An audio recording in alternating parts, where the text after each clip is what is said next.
We study billionaires, and this is episode 47 of The Investors Podcast. Broadcasting from Bel Air, Maryland, this is The Investors Podcast. They'll read the books and summarize the lessons.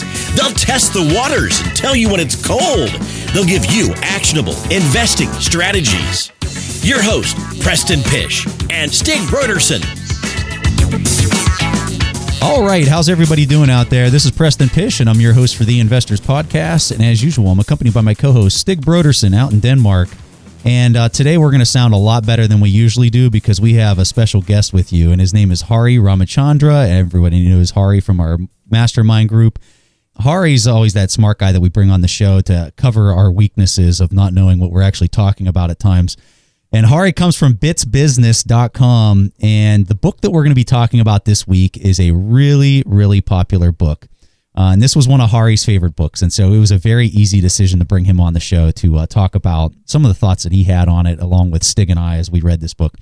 And the name of the book is The Black Swan, and the subtitle is The Impact of the Highly Probable. And this was written by Nassim Taleb. This book has really been one of those books that a lot of different billionaires are talking about. Specifically, Jeff Bezos was a huge proponent of this book. Bezos made this a mandatory reading for some period of time at Amazon for a lot of the executives there. Howard Marks endorses this book very heavily. You have Monish Pabrai, Guy Spear. I know that they're fans of the book. And I'm sure there's plenty more out there that really have this book has had a huge impact on the way that they see markets, they see the world, and the way that it operates. And so that's what we're going to be talking about today. And it's really exciting. Hari, obviously some of my joking comments there, but we really do mean it. You add so much value to the podcast when you come on. So it's awesome to have you with us today. Hey, Preston, thanks for having me. As you mentioned, this is one of my favorite books, and I'm glad to be here talking about this book with you guys. Always fun, buddy. So let's go ahead and jump into this one, and let's just go ahead and start talking about the overall theme of the book.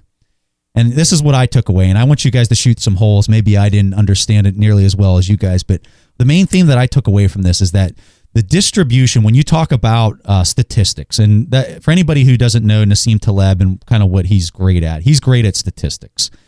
And what he's talking about here in the book is that distributions are not normal. And I think that whenever people think about statistics, especially in the academic sense, they think about the distribution and the bell curve, and they think that when you model different systems, whether it's the stock market and the different points on that or whatever the model might be, everyone thinks of things in a normal distribution. And I think Nassim Taleb would probably take on the approach that it's never a normal distribution and it's slightly skewed, and that because of that, you get these extreme results that can sometimes happen. And he uses the metaphor of the black swan. Everyone thinks that all swans are white, and then you see the black swan, and then that one event can have such a catastrophic impact to the direction of the future and the way that things emerge. And so that's really kind of the takeaway that I had. And I'm real curious to hear what Stig and Hari have to say about that idea, or maybe you guys want to add to some other themes that you really kind of captured from the book. So I'm going to first throw it over to Stig, and then we'll go to Hari. So I'll just continue on what Preston said about the normal distribution, because someone might be saying out there and saying, what is this normal distribution? What are we talking about? We're talking about statistics. And normal distribution, that's basically just that we can more or less rely on the past. We can rely on the past in the sense that we have some occurrences that happens very, very often, and then we have something that happens very rarely. And I think when you talk about black swans, it's something that can happen not often, but it's definitely something that is not very, very rare, and it's something that has a huge, huge impact when it does happen. So it's not like normal distributed. You can't just plot it in like the probability of that. Not at all when talking about black swans. And the way that he is explaining that, he's doing that very neatly with an example. So the way he explains this is he's telling a story about a turkey which is being fed for 1,000 days. Now, for that turkey, the very next day is very predictable. But, well, I guess we all know what happens to a turkey around Thanksgiving, right?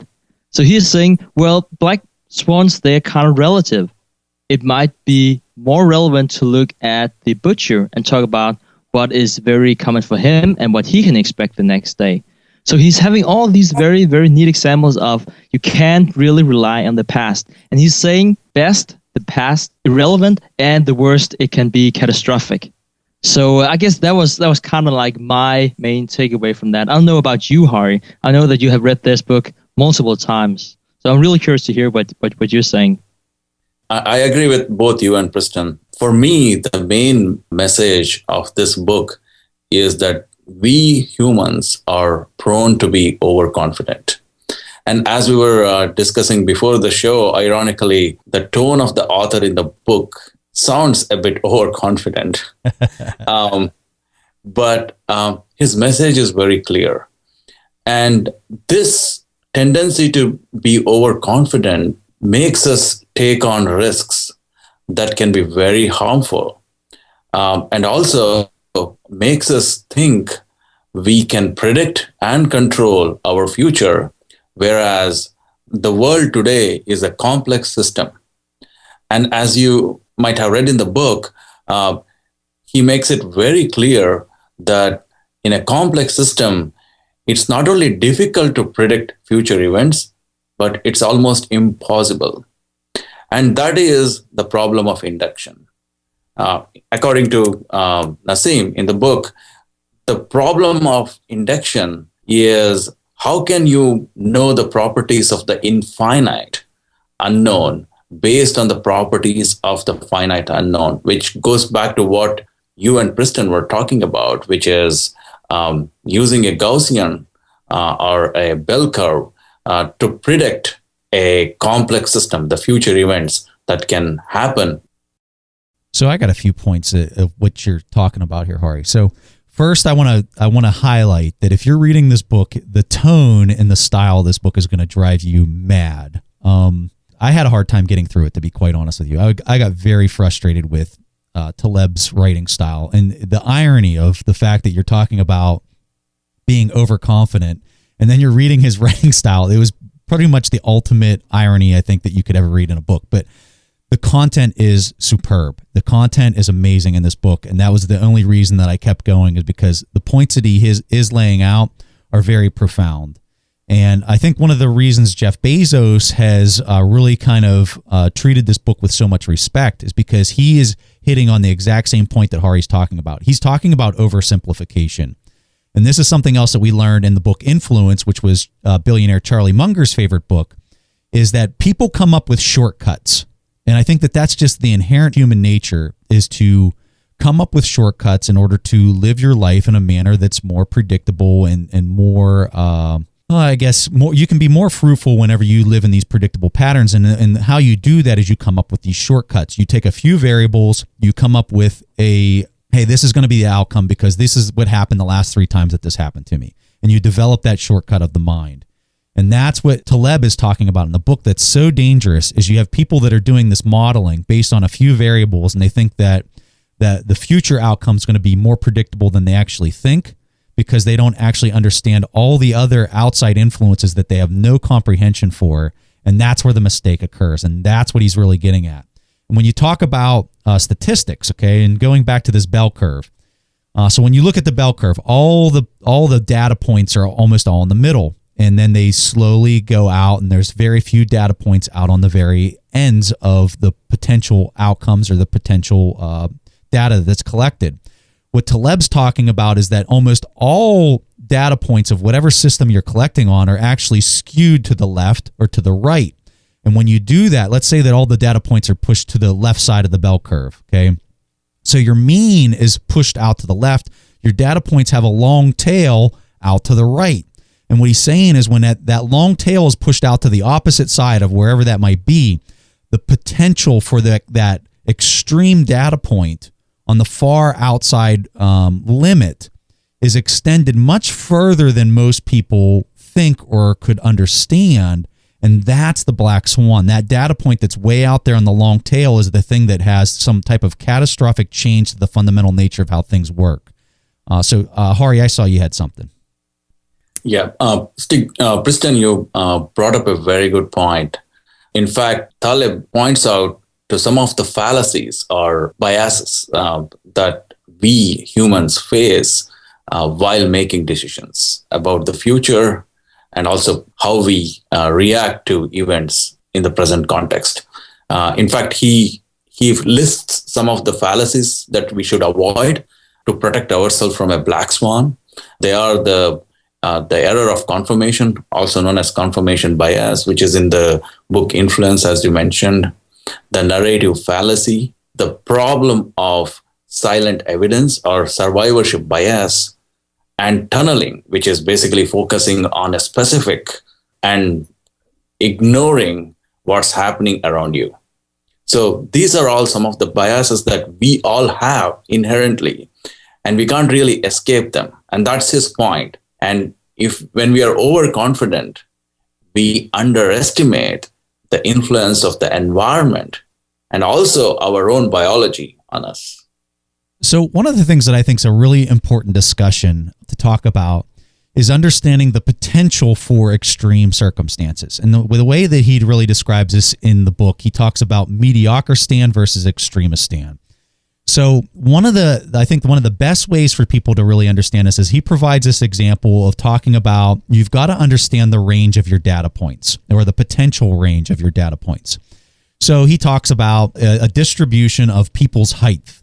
He would say if we took all the different data points of how tall a person could be based on historical evidence, your range is fairly finite. Okay, it's not a very big range. Let's say that on the small scale, you could have somebody that maybe is like 3 or 4 foot tall, and I don't know what the extreme numbers are here, so you got to excuse my inability to talk about this too intelligently. But let's just say that it's 3 or 4 feet, and then on the tall end, maybe your range is 8 feet or something like that, really tall. Okay.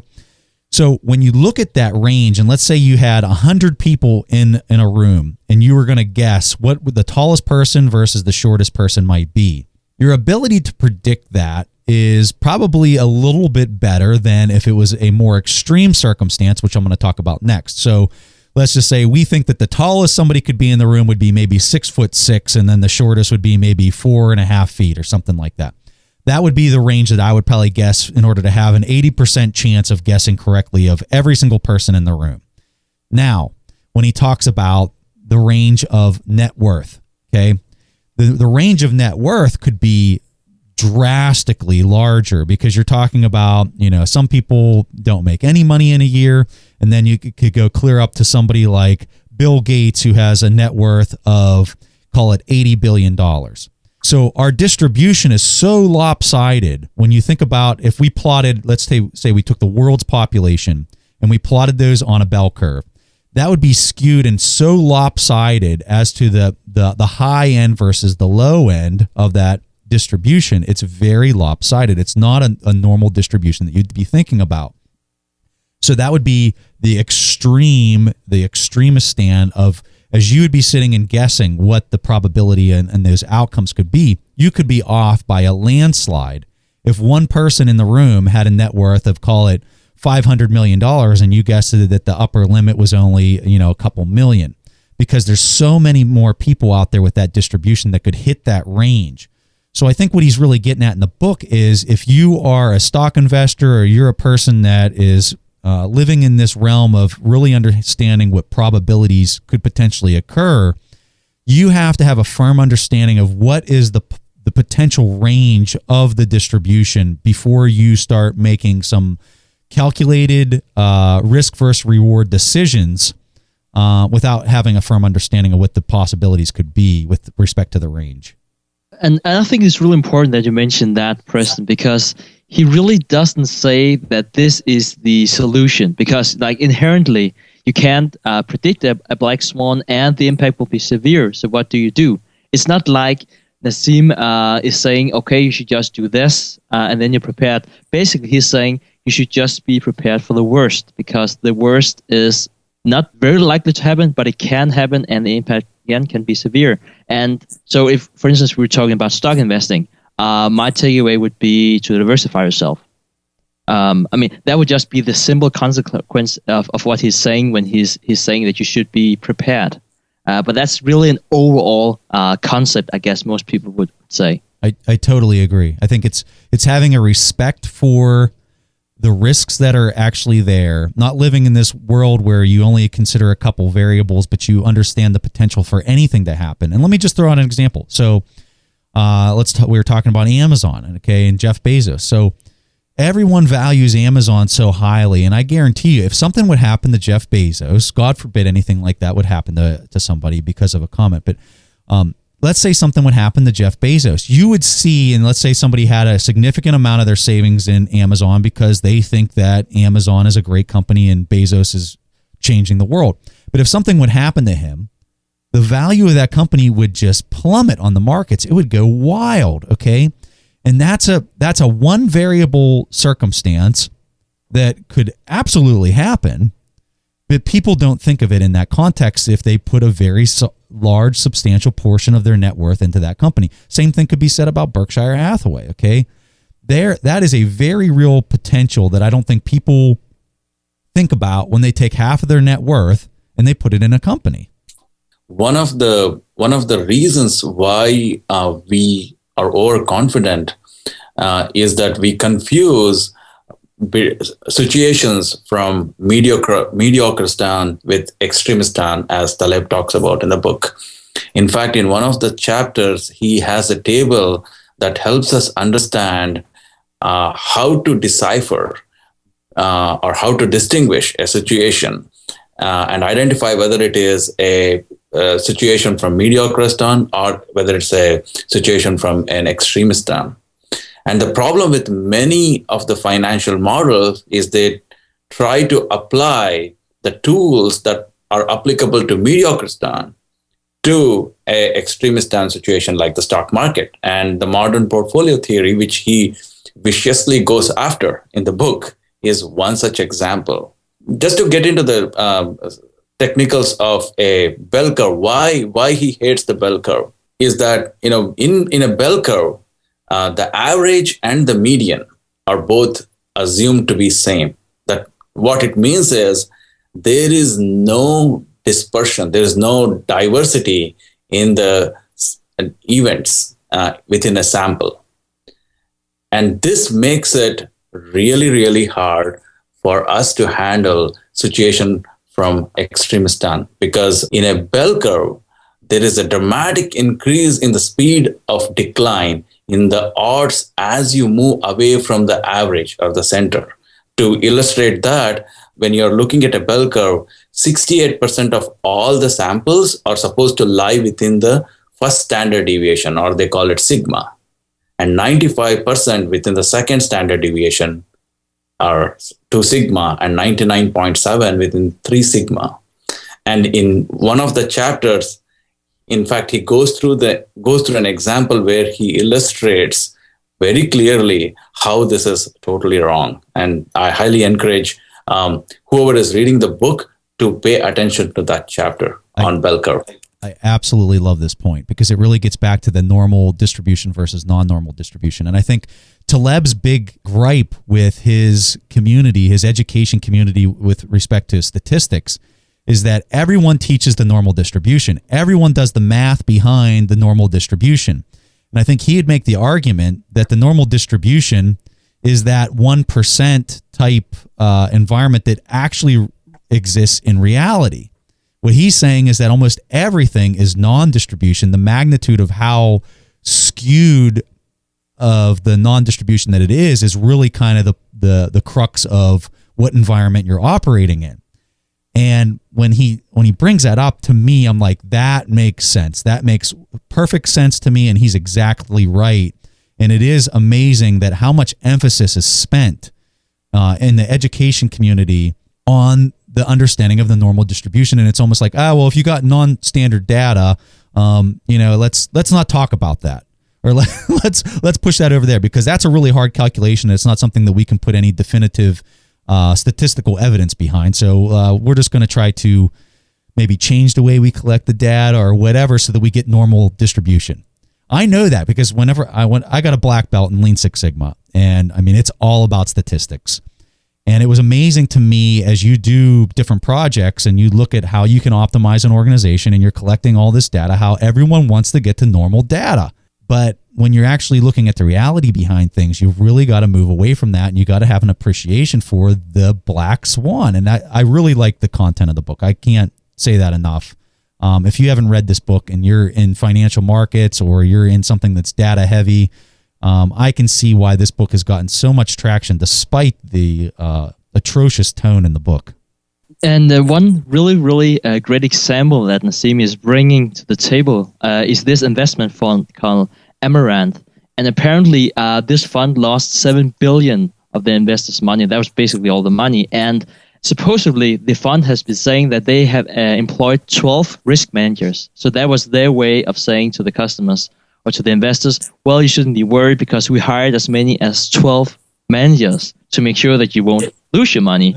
And what he's saying is that if the model you're using is not right, it doesn't matter if you employ 100 managers. And so I also think that what Taleb is saying is that the problem is inherent in the system. Like I can just say for my part, you can't graduate from my education if you don't know how to use a normal distribution. That is a part of the standard curriculum. So you can't get this business degree if you don't apply and use the normal distribution. And now we're talking about why it can't be used. So you're part of the problem, Stig. I mean, there you go. You have it. Yeah, well, I would probably rather say it's my wife's fault because he's teaching statistics. I'm only doing economics and finance. Oh my! I hope Sophie's listening. Hey, so here. This was in the book, and I loved this point. This was really fun. He talks about this Fat Tony character. So let me just throw this out to the audience. I want to describe it from the vantage point of whenever I was reading the book. So Taleb says, if you had a coin toss and the chances of a coin landing on heads or tails is 50%. Let me tell you that there's this coin and I flipped it 99 times, and of the 99 times it landed on heads. So what's the probability during the next flip that it's going to land on heads again? And so anybody who understands the gambling fallacy, the Gamblers Fallacy, they know that the mathematical or the educated answer is 50%. And I know whenever I was reading the book, I immediately thought, oh, it's 50% because that's what you're taught in school. That's what you immediately think when you have any type of like statistics background. You understand that the chance is 50%. So Taleb talks about this character, and it was basically a description of street smarts versus book smarts. So the book smart person is going to say, oh, it's 50%. But the street smart person, who he described as Fat Tony says, it's 100% that it's going to be heads. And he, the question is, well, why? Why do you think that it's 100% that it's going to be heads? He says, because there's absolutely something that's going on that the probability of it landing on heads 99 times, it's a trick coin. And I think it's a fantastic discussion. I think it's a fantastic discussion of stepping away from, okay, we know this is the book answer, but there's also another answer out there, and that's what really happens in reality. And I think that that's his way of comparing, hey, the person who talks about normal distributions talking about the book answer. The person who's talking about what happens in reality is talking about non-standard distribution of probable outcomes. And he's thinking about things from, hey, what's going to happen in practicality? And I think the truth of what's actually happening here is in the middle. And I think that a person has to have a respect for the book answer, and they have to understand the fundamentals of how this even works in the first place. But at the same time, you have to understand, how does it apply in real life? And how can I really kind of learn from both scenarios? And I think that that's really important and a great discussion and a great highlight of the two different mindsets and how you need to be thinking about this stuff. Preston, I loved the story too. That was really insightful. In fact, in day-to-day life, we have seen such people at our work or when we are interacting with people in society. There are people who are book smarts and there are people who are street smart. And for the audience, I want to also let them know that Taleb is not just an author. He was actually a trader before he became an author. He also has an MBA from Wharton and then a PhD too in mathematics.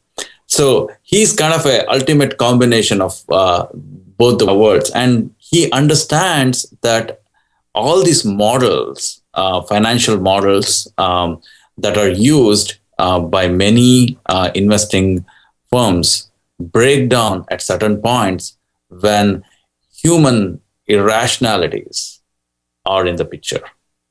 And that's the point he's trying to make in this book. I'm glad you highlighted that, because I think it's a really important part of the discussion, is the fact that he's just not an academic that has studied this. He actually worked on Wall Street. I think he was a commodities trader. Is that right? Yeah, he was a commodities trader. And he doesn't come out and directly say this in the book, but he definitely implies the fact that he was shorting the market in 1987 whenever it crashed, during that really deep crash in 1987, which I thought was pretty cool if he's, being completely forthright with his positions during that time. And I think it shows you how contrarian he really is with some of his ideas, and it's kind of a really neat discussion. And that's something else that I really liked about the book, is you see a lot of his examples from working in financial markets come out in the book. So if you're thinking that it's a purely academic type read, it really isn't. He gives a lot of experiences from his time of working on Wall Street, and a lot of financial information is kind of discussed throughout the book as examples, which we obviously really liked here at our show. And Preston, in fact, he also talks about the problem of making decisions under uncertainty. And his main squabble with academicians or professors is that they never have to make their decisions under uncertainty. In fact, in one of the chapters, he talks about these professors and philosophers and economists who get their paycheck every Friday, and part of it is invested in their 401ks, and they blindly trust the markets. They don't think. Whereas as a trader, they have to constantly make decisions that can make or break their careers, and under uncertainty.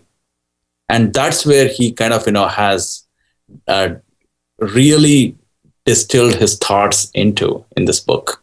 Yeah, he was doing that as he was like basically bashing academia over the head with the idea like, hey, these guys not only teach that everything's normally distributed, but then they go and they invest in that manner as well, thinking that everything's normally distributed when it's not. And I totally agree with his point. It's just the way he goes about saying it is very brutal, I guess, to that community. Stig, are you with us? Oh yeah, I'm just trying not to feel too hurt. And wondering how he ever got a PhD without applying the normal distribution. Seriously, how did he ever get through that gate? Go ahead, Hari. Stig, I want to get your take on his attack on academics and professors, because I know you and some of other academicians who are also quite practical and are also doers, as he says, not just thinkers. So what is your perspective on his opinion about academics? Yes, Stig, what's it like being a black swan? Well, I definitely agree with Nassim. I hope I'm not as brutal as he is when he's talking about academics. But when I was graduating and through my graduate studies, I was told that the efficient market hypothesis was true. I remember I found it was quite weird because that was back in 2009, and everything used to be like double in price. And how could that be efficient? And then 6 months after, it's half, and that was also efficient. I really wasn't sure how to grasp that, but that is what we were told. And then I actually got a job as a commodities trader, exactly the same as Taleb. And you were just seeing, the minute you step on the commodities trading floor, that nothing is efficient at all. The only thing you can be sure of is that someone will, yell something nasty during the next 5 seconds. I guess that's it. But he's definitely right. And when he's talking about academics, it's just because we in academia, if I can say we about that, is that we like to put things into an equation. Like, we need to put this into an exam. And how can you put anything into an exam in finance economics if you can't put it into a formula? And I think that's also one of his main things here. He's not only trying to prove his own point, he's also trying to, having like a clash with the whole academic community. I think the thing that's amazing is, Stig didn't mention this, but he's talking about when he was at Harvard. This is Harvard University that is teaching these models. And I think that that's just amazing. You talk about one of the best business school in the entire world is teaching these models. I know when we had Guy Spear on the show, he went to Oxford. And he's talking about these models being at the forefront of what they're teaching at these high-end Ivy League schools, and it just goes flying in the face of, you talk to anybody on Wall Street, what they think, and I mean, they're going to laugh at you if you say efficient market hypothesis. I mean, you're going to get laughed out of the room. Preston, that's a good point. In fact, that reminds me a comment by Charlie Munger. He said, investing is so simple, it's just 3 points, and you're done within a day or two. So what are the universities going to do for the rest of the semester? So they have to justify the fee they're charging the students. Yeah, you want to talk about a bubble, start talking about college tuition. That's a whole different conversation, but watch that thing pop. But yeah, no, it's some great points. Really fun conversation. Did you guys have anything else you wanted to highlight that you thought was really a good discussion point in the book? I don't want to drone on because I think his point was really fairly concise, and then he gives a lot of examples. Phenomenal book. Just be prepared for the tone. I'm telling you right now, there's times that, I wanted to throw the thing across the room, but in general, the content is phenomenal. It is very good. It's well worth your time. I think that you will definitely get a lot out of it. And I think that you're going to look at things a little bit differently. I think you're going to take the approach where you're going to really think twice about simplifying anything. And I think that you're going to have a greater appreciation for what the potential outcomes could potentially be, especially on that long tail piece of the distribution of whenever you think about all these probable or possible outcomes and probabilities. So, Hari, Stig, did you guys have anything else you wanted to add? I just have one thing, because it really wouldn't be a good episode if it didn't round off with a stock market observation. I remember reading this book just before we were talking with Mark Downey, the author of Oil 101. And one of the things that we also talked about here about overconfidence is that, as Hari said before, that you overestimate what you do know and underestimate what you don't know. And I'm following the oil sector, and I'm definitely not an expert in oil, but I think I can give my 2 cents about this whole oil discussion and which oil stocks to invest in and how to look at oil stocks. But he was Bob Morgan was giving me so much knowledge about the oil market that I have no clue about. So that really made me think, also reading this book at the same time, I probably overestimated what I did know about oil, and definitely underestimated all these things that I didn't know actually existed. Now, this is not the same as for me as saying I'm not bull on oil anymore. I think most people probably know that that's my opinion on oil. It's definitely not a fact. It's an opinion. But I just think it's really important to know that as a stock investor, that to pick out individual stocks, you really need to know a lot about that compared to when doing index investing, for instance. So I got a story to tell, and it has nothing to do with investing, but it does have to do with Stig's point. So I've mentioned a few times on the podcast that I was a former military pilot. I was an Apache helicopter pilot, which is an attack helicopter. It has, missiles and all that kind of fun stuff on it. And whenever I first started flying, and I was a brand new student in flight school, one of the things that was easy for me to do was just to climb into the cockpit and just kind of fly around, because I was flying with somebody else that was very experienced and somebody who had a lot of hours and a lot of flight time. And so it wasn't really scary to do, a landing at night with a sensor, a small little sensor. For anybody that's familiar with the Apache, there's this little eyepiece that fits on one of your eyes, only one of your eyes, and it displays images at night based off of heat sensing, okay? And that's how you've got to land and fly the aircraft. And so it's extremely, extremely difficult to do, especially as you're starting out. But it was never really that scary for me, because I always had this person that was flying with me that would, if I messed up, he'd kind of take the controls and assist me and help me with maybe a night landing on a really small landing zone or whatever it might be.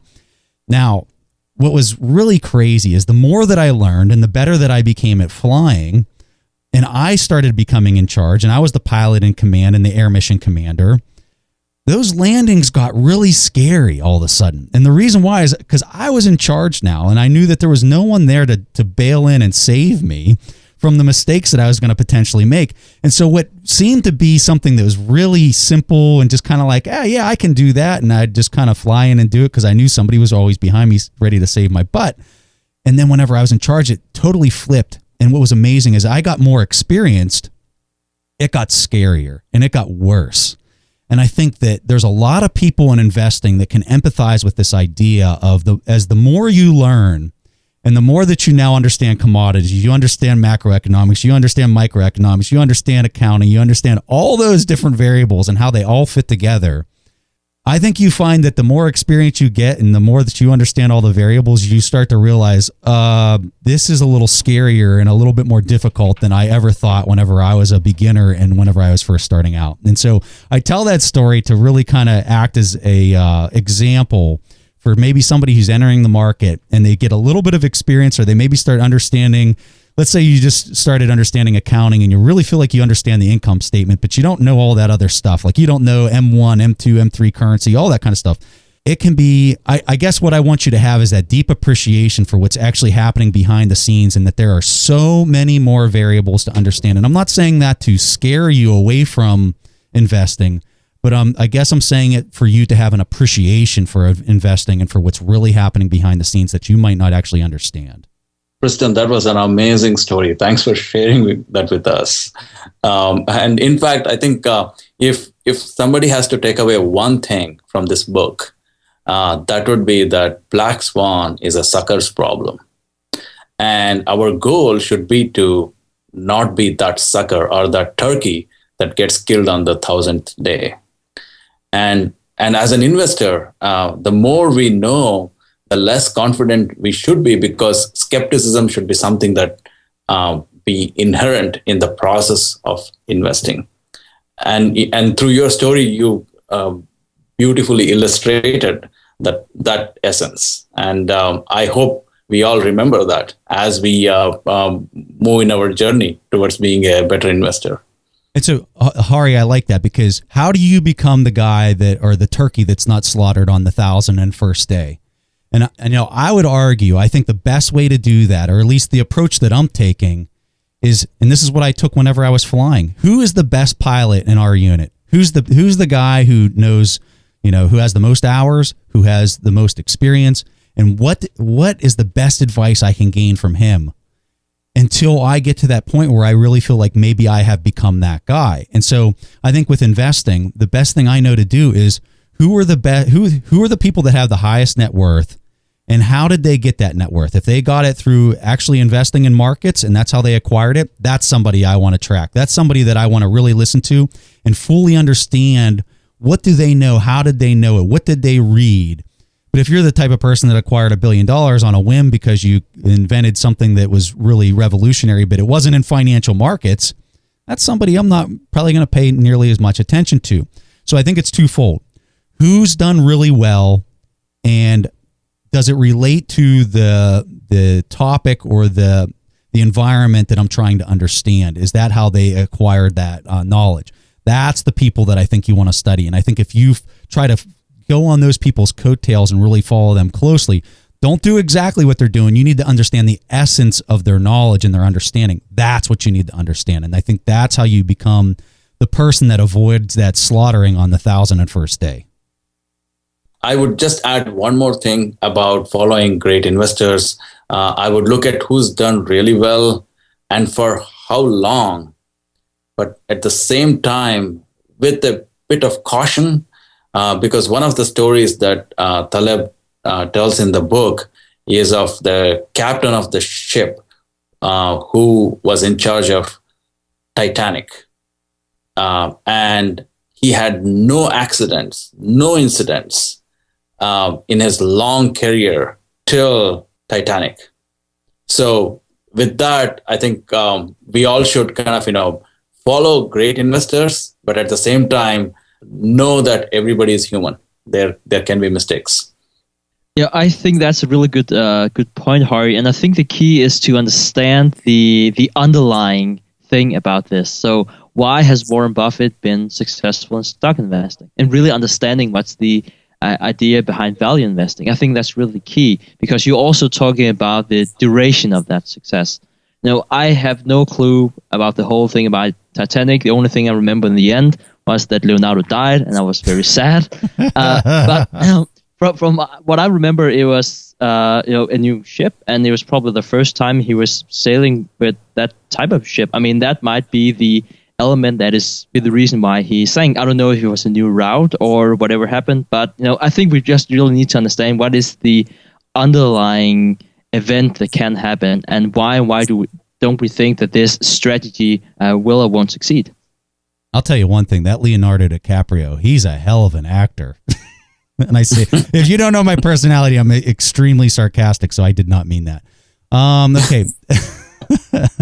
There's a book, it's called Only the Petrified Survive. Is that right? I thought it was. I believe it's Only the Paranoid Survive. There you go. That's Only the Paranoid Survive. That's on our list of books. I think it was Michael Dell, whose net worth is in the 20 billion range, that recommends that book. And I bet you any money that that's a large theme in that book is what we're discussing right now. I have not read it. I plan on reading it, but and if somebody out there's read it, let us know if we're on target here. But that's all we have for you guys. Let's go ahead and hop over to the question from our audience. And the question this week comes from Sammy Khan, and this is what he's got. Hey, Preston and Stig, I love your podcast and all the great work you guys do. I hope you keep it up. My question comes off the heels of hearing Mark Cuban say that value investing is more applicable to people like Warren Buffett who can move billions of dollars. And I was wondering if there's any validity to the notion that value investing is for the big guy and not the small investor. All right. I love this question. Yeah, I think Mark Cuban's wrong. I think that value investing is for any person out there who can understand what discount cash flow is and figuring out the value of something today versus the relative environment that currently exists with respect to interest rates and fixed income investments. That's my personal opinion. I think Mark Cuban is a very smart businessman. I think Mark Cuban understands business at a very deep level. I know if you watch the show Shark Tank, you can really get a glimpse of why he's been so successful. But let's face the facts. Mark Cuban became a billionaire because he started a website company called broadcast.com, and he sold it to Yahoo for, I want to say, $4 billion. And that's really where he made his quantum leap. He really didn't make his quantum leap in investing like Warren Buffett or Charlie Munger. He just didn't. Now, a lot of people out there might love Mark Cuban. I'll be honest with you. I'm a pretty big fan of Mark Cuban myself. I really like the guy. But I think he's dead wrong on this. I'm real curious to hear what Stig and Hari have to say, though. Yeah, I think I'm going to side with you on this one, Preston. I think he's wrong. And if anything, I think that value investing is easier if you don't have that much money. I agree. So if you look at the S&P 500, I think that like the small companies, that's probably around like 2 billion or something like that. So for someone like Warren Buffett, and his net worth is like 60 billion or something like that, and Berkshire Hathaway, when he's doing his investments, I think the market cap is north of 300 billion. He probably have, I don't know, between 100 or 150 companies, something like that, where he invests in. He cannot even invest in the small, huge companies in the States because that would not make it any difference in his portfolio. So he has a very limited investment universe that you and I don't have. I mean, we can invest in extremely small companies and get very high returns. And just one thing I want to mention to this is that early in his career, Warren Buffett actually had like multiple years where he made more than 50% a year. And he's been famous for saying he can still do that if he only had $1 million. But now that he has so much money, it's really, really hard to make those returns. Well, let's think about it. If we think about this in a quantifiable manner. Okay, so Warren Buffett, his market cap's Berkshire Hathaway, $300 billion. So if he takes $1 billion and he invested in, let's say, an IBM or something like that, $1 billion is going to move the market price. I'm sorry, folks. It's just a lot of money.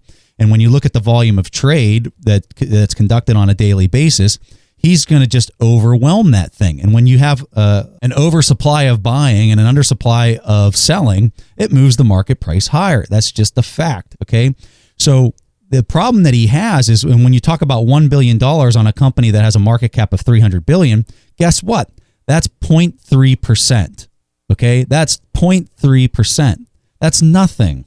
That is absolutely nothing. And so he's dealing with these very large numbers, and it's very hard for him to get in at a good price without actually impacting the price that he's buying it at, just because he's dealing with so much money. So that's why he has that quote. That's why he says, if I only had a couple $1 million, I could do a 50% annual return, because he understands business at an extreme level and he understands value investing at a deep level. And so I think that's why we have the exact opposite opinion of Mark Cuban. But let me say this. We're extremely biased. We are extremely biased in that opinion. So I need to say that because we study Warren Buffett. We love the guy. We think that he's brilliant. And we've been manipulated by his thought process. So you got to take what we're saying as a biased opinion. Hari, I want to hear what you got to say.